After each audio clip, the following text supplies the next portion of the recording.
Okay, so today we are going to be talking about printmaking, and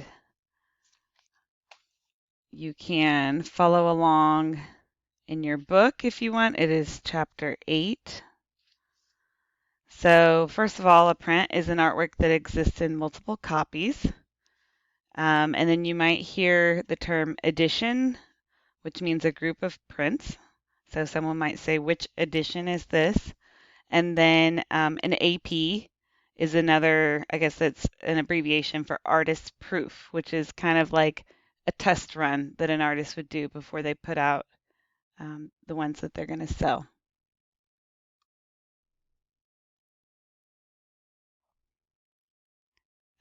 Some reasons that people would use printmaking as opposed to painting or drawing is they would want to be able to make multiple works that are less expensive.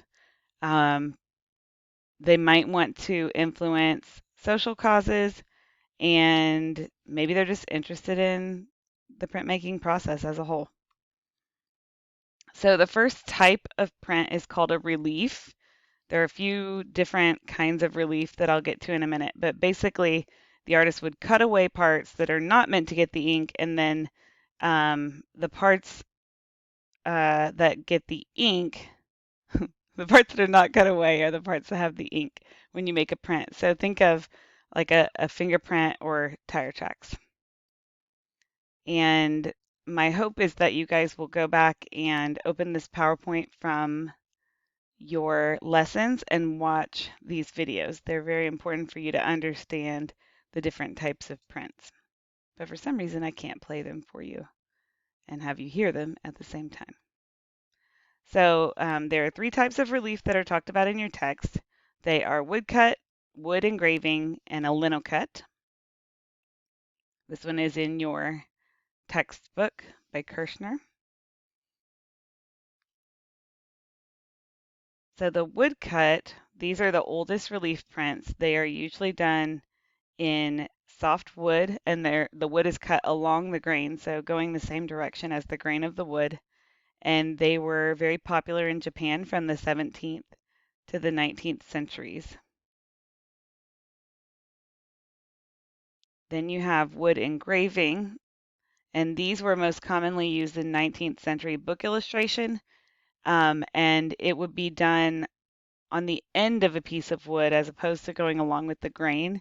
So the wood is very dense. And then here is an example of one from your textbook by William Blake. The last type of relief that we'll talk about is called a linocut, and it's done in linoleum or other rubbery synthetic surfaces. And the thing that I want to point out with this is that your strokes can go in any direction. So with a woodcut, you might be limited to cutting along the grain, but because linoleum is sort of um, like a rubbery surface, it doesn't have a certain grain. You don't have to carve in a certain way, a certain direction. So these are more identifiable.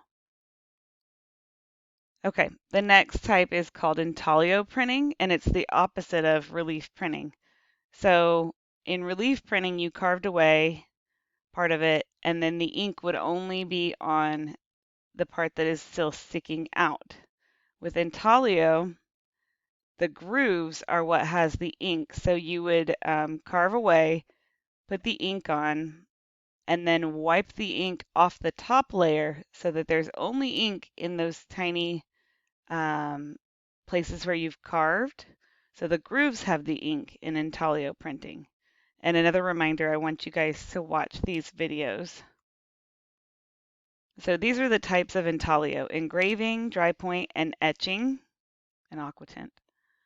So in engraving, an artist cuts the lines into a polished surface of a metal plate, and the darker areas are shaded by cross-hatching. So the more they sort of cut those lines into the surface, the more ink is going to end up in those spots because it's cross-hatched over and over.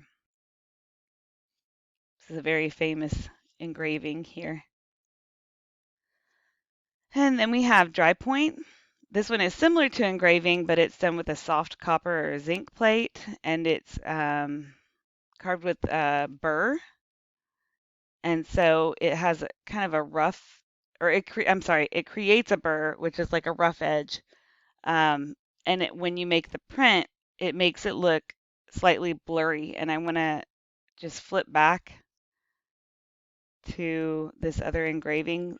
You can see how precise that is, and then how this one looks slightly blurred. That's because of the burrs. And then the last one we have is etching. So the surface of a copper or zinc plate is coated with wax or varnish. Then the plate is etched with something like similar to a needle. It is dipped in acid, and then the acid will eat away at the metal that has been revealed when you carved through that wax or varnish.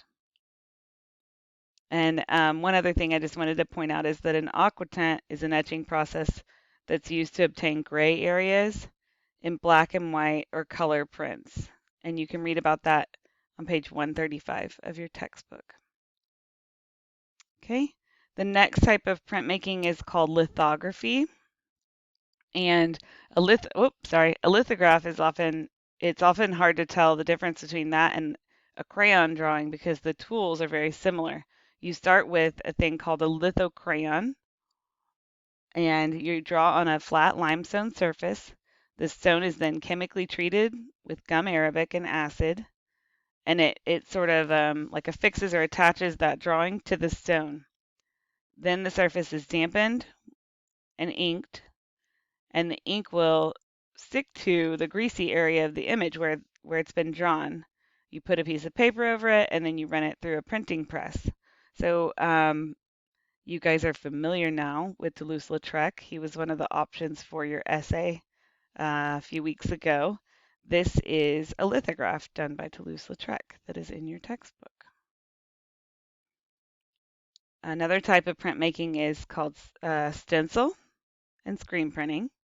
I'm sure you guys have used a stencil before, even if it's something sort of simple. Make sure you go back and watch these videos, okay? And then some of the contemporary approaches are they would combine printmaking with other media and 3D printing. And there are some really good examples of that in your textbook on page 142. So that is all for printmaking. Thank you.